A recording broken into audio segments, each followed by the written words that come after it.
pakai hematnya. Dia ada tahu gimbal, bihun goreng, es tea, sudah termasuk makanan dan minumnya juga. Tapi harganya belum termasuk pajak. Silakan, Chef.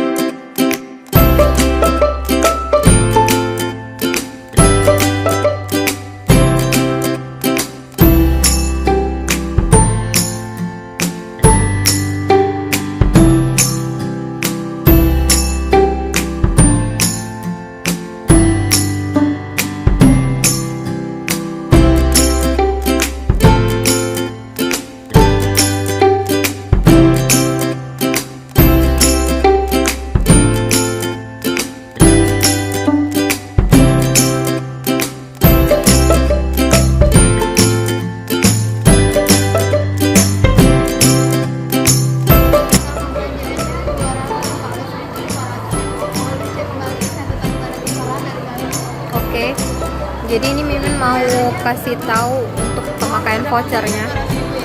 Iya. Jadi sisanya tinggal 14.500. Ya, Pembayaran tunainya mau menggunakan apa? mau menggunakan OVO.